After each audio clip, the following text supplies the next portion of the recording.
ओम सर्वे भवन्तु सुखिनः, सर्वे सन्तु निरामया, सर्वे भद्राणि पश्यन्तु, माँ कश्चित् दुःखभाग् भवेत्। इस समय शुक्रांशोपदेश के गद्यों की व्याख्या का दौर चल रहा है। पहले गद्य में शुक्रांश महामंत्री ने चंद्रापीठ को और विनीततर बनाने की इच्छा से उसे कहना प्रारंभ किया। यहाँ पर तात चंद्रापीठ संबोधन से शुक्रांश कहते हैं, तात चंद्रापीठ विदित वेदितव्यस्य अधित सर्वशास्त्रस्य ते नाल्पमप्युपदेष्टव्यमस्ति केवलंच निसर्गत एवानुभेद्यमरात्मरत्नालोकच्छेद्यम प्रदीप प्रभापनेयमति गहनं तमो यौवन प्रभवम् अपरिणामोपशमो दारुणो लक्ष्मीमदः कष्टमनंजनवर्ति साध्यमपरमैश्वर्यतिमिरान्धत्वम् अशिशिरोपचारहार्योति तीव्र दर्पदाह ज्वरोष्मा सतत मूलमंत्रगम्यो विषमो विषय विषास्वादः मोहः नित्यम स्नान शौचबाध्यौ बलवान रागमलावलेपः अजस्रम क्षपावसान प्रबोधा घोरा च राज्यसुख सन्निपात निद्रा भवतीति विस्तरेणाभिधीयसे। गद्य है, महाकवि बाणभट्ट की शैली है। बाणोच्छिष्टम जगत सर्व। गद्य सम्राट महाकवि बाण जब गद्य लिखते हैं तो उनका कोई सानी नहीं है। अब इस गद्य में कादंबरी के शुक्रांशोपदेश खंड में महामंत्री शुक्रांश के मुंह से चंद्रापीठ को संबोधन है कि हे तात चंद्रापीठ। तात संबोधन है, हे तात तनुते विस्तार्यते, जो पिता के उस वंश को आगे बढ़ाता है इसलिए उसको तात कहा जाता है। तात संबोधन। तो हे तात विदित वेदितव्यस्य अधित सर्वशास्त्रस्य ते न अल्पम अपि उपदेष्टव्यम अस्ति। ये अन्वय करेंगे, हम पदच्छेद कर देंगे कि विदित जान लिया है, वेदितव्यस्य जानने योग्य, अधित सर्वशास्त्रस्य सभी शास्त्रों का सीखने योग्य जो विषय वस्तु है वो आपने जान लिया है, सीख लिया है। ते तुम्हारे लिए न अल्पम अपि उपदेष्टव्यम, न अल्पम अपि कुछ भी शेष नहीं है। हे पुत्र, तुम्हें तुम्हारे लिए कोई उपदेश देना बाकी नहीं है। तुम ब्रह्मचर्य में सब कुछ पढ़कर आए हो, तप कर आए हो।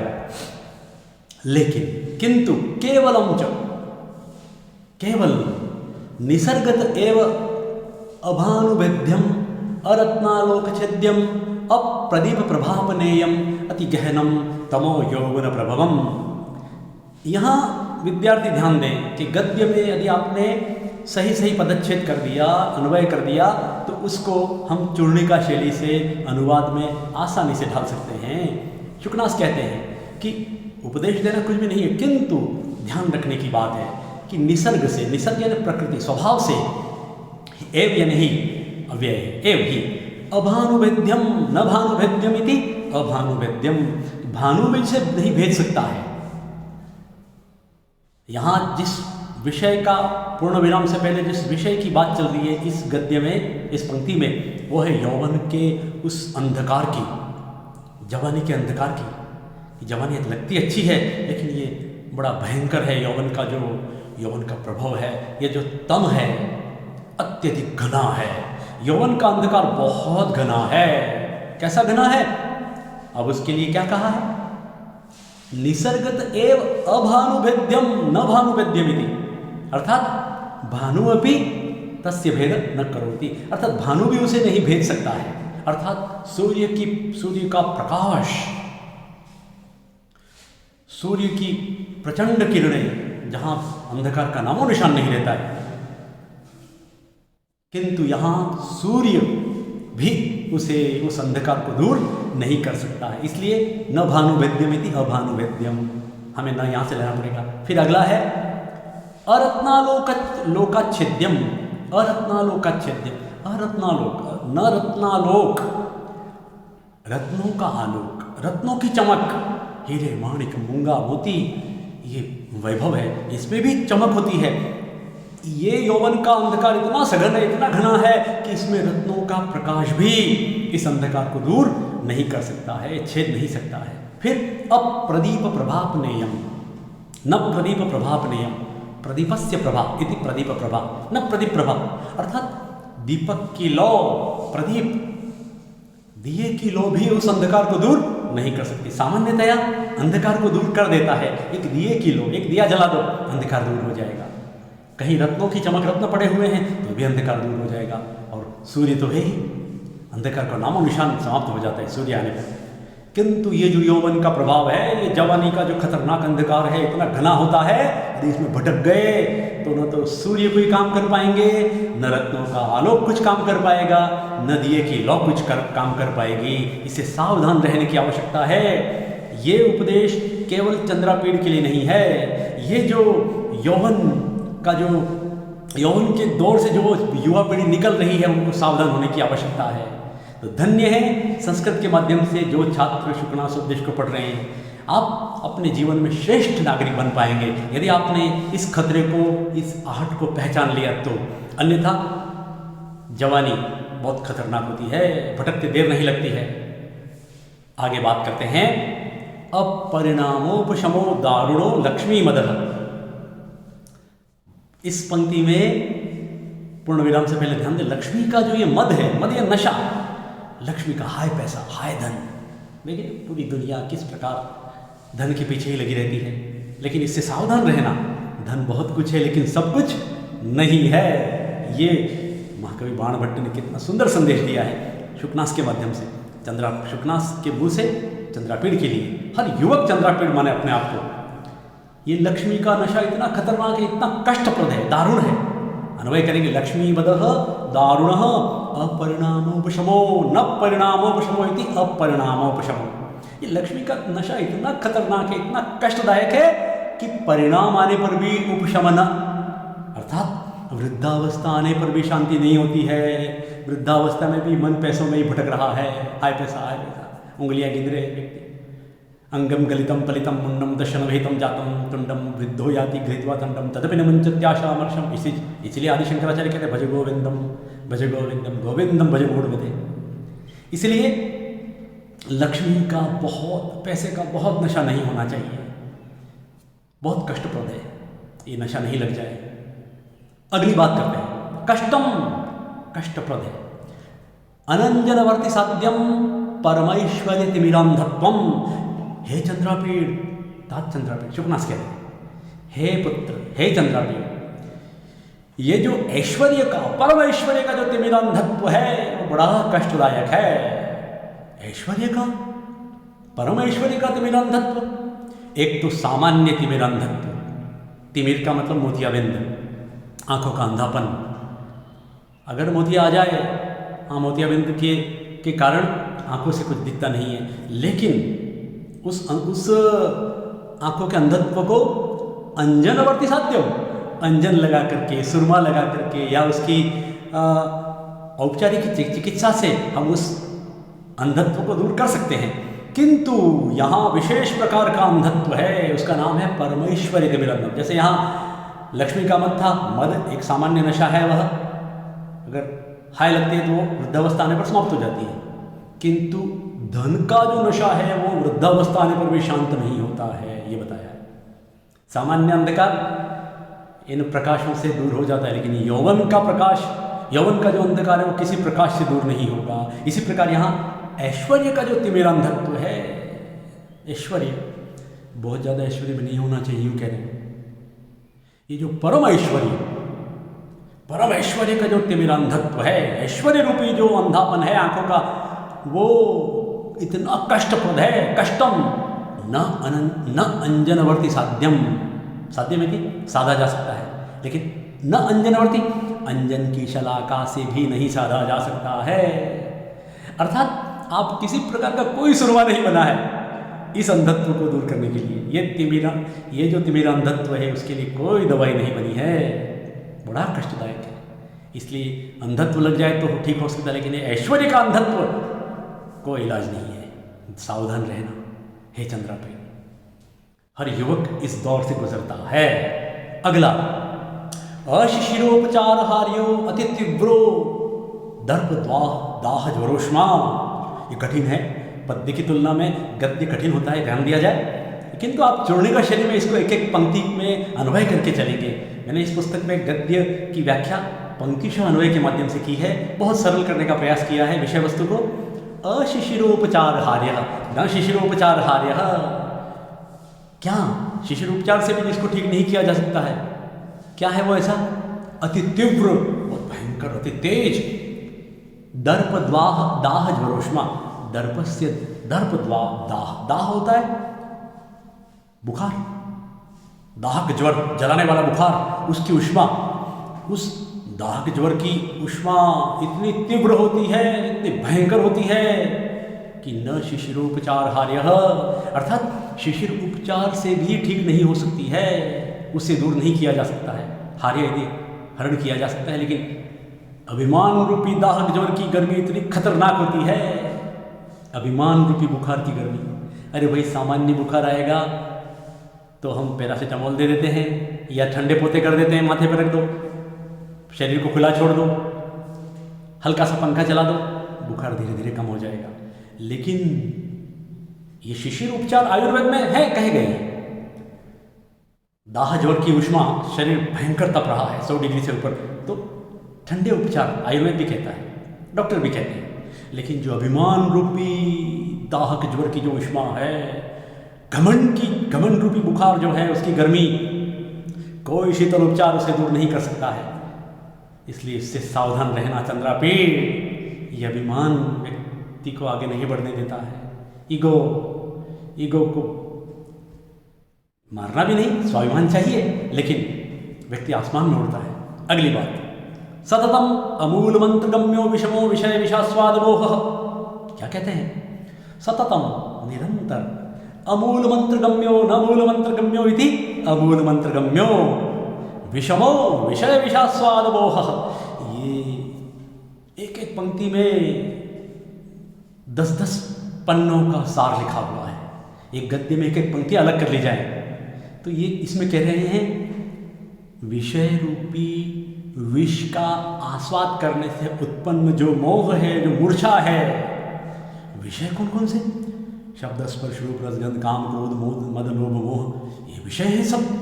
ये अनलिमिटेड सब्जेक्ट्स हैं लाइफ के, इसमें पूरी तरह से डूब मत जाना। ये जो विषम, बहुत खतरनाक है। इन विषयों के विष के सेवन से उत्पन्न जो मूर्छा है वो कैसी है? सामान्य मूर्छा तो ठीक हो जाएगी। इस गद्य में प्रत्येक पंक्ति के आप 2 भाग कर देंगे, एक सामान्य, एक विशेष। सामान्य के लिए जो उपचार है उससे ठीक हो जाते हैं, लेकिन ये विशेष है, ये स्पेशल है। क्या है? मोह मन मूर्छा। सामान्य बेहोशी, आयुर्वेद या हमारी मंत्र चिकित्सा या जो भी आज के एलोपैथी में जो ट्रीटमेंट है उसके अनुसार, यहाँ आज से 2000 वर्ष लगभग पूर्व हर्ष के राजा हर्षवर्धन के समय में लिखा गया ग्रंथ है कादंबरी। तो महाकवि बाणभट्ट का समय आज से 12 से 13 साल पहले मानना चाहिए हमें। वो कह रहे हैं कि सामान्य मूर्छा के लिए मंत्र, निरंतर मूल मंत्र, अर्थात मंत्र चिकित्सा से बेहोशी दूर हो जाती है, होती है, लेकिन निरंतर मंत्रों का प्रयोग करने के बाद भी ये विषय रूपी विष का जहर चढ़ने पर जो बेहोशी आती है, उसके लिए कोई मंत्र चिकित्सा काम नहीं कर सकती है। विषय रूपी विष का स्वाद, ये विषय लगते मीठे हैं लेकिन असल में ये जहरीले हैं। इनके जहर से उत्पन्न मूर्छा बहुत खतरनाक होती है। अमूल मंत्र गम्य न मूल मंत्र गम्य। ये मूल मंत्रों का प्रयोग करने पर भी ये मूर्छा दूर नहीं होती है, ऐसा कहना चाह रहे हैं। सामान्य मूर्छा में मंत्र प्रयोग से मूर्छा ठीक हो जाती है, लेकिन विषय रूपी विष का सेवन करने से उत्पन्न मोह मूर्छा भयंकर होती है, किसी मंत्र से ठीक नहीं होती है। अगला, नित्यम स्नान शौच बाध्यौ बलवान रागमलावलेपः। नित्यम स्नान शौच बाध्यौ, नित्यम में म हलंत है, ध्यान रखें यहाँ, लेकिन स्नान से वो म पूरा हो गया। पदों को अलग अलग करेंगे। नित्यम स्नान शौच बाध्यौ, शौच बाध्यौ बलवान, बलवान में भयंकर होता है, गाढ़ा। रागमलावलेप, राग रूपी मल का अवलेप, आसक्ति रूपी मैल का जो अवलेप है, परत है, वो इतनी गाढ़ी होती है। नित्यम, प्रतिदिन, स्नान शौच बाध्यौ न स्नान शौच बाध्यौ, अर्थात स्नान करने के बाद भी शुचिता नहीं आती है।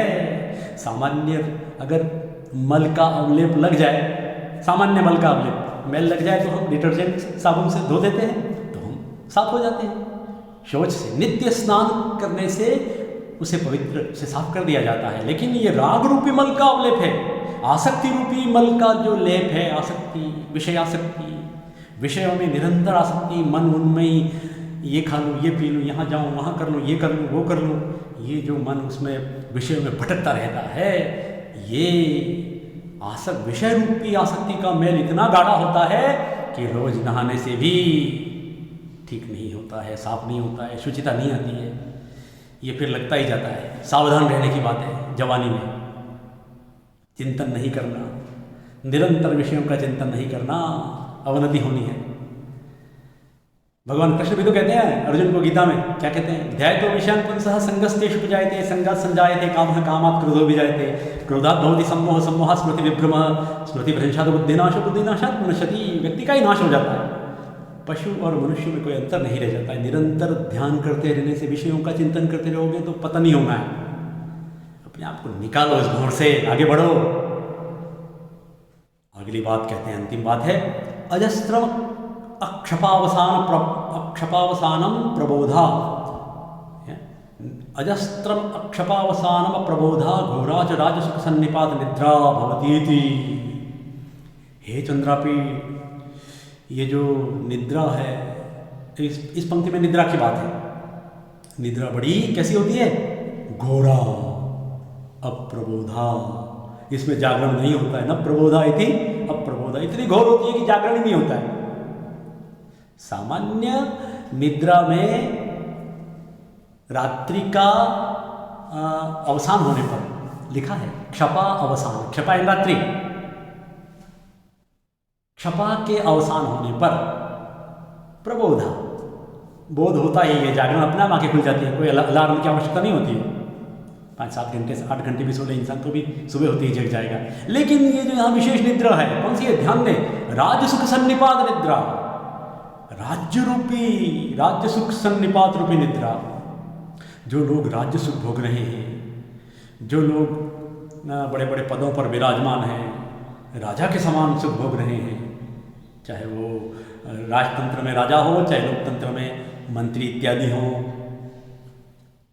उनके लिए ये बहुत महत्वपूर्ण बात है कि राज्य सुख सन्निपात रूपी निद्रा इतनी भयंकर होती है, इतनी घोर होती है कि अजस्त्रम अक्षपावसानम अप्रबोधा, अर्थात रात्रि बीत जाने पर भी उसमें जागरण नहीं होता है। सामान्य निद्रा में तो रात्रि बीत जाने पर जागरण हो जाएगा, लेकिन यहाँ सुबह भी हो गई, दिन को भी आप उसमें सोए हो, विवेक नहीं है।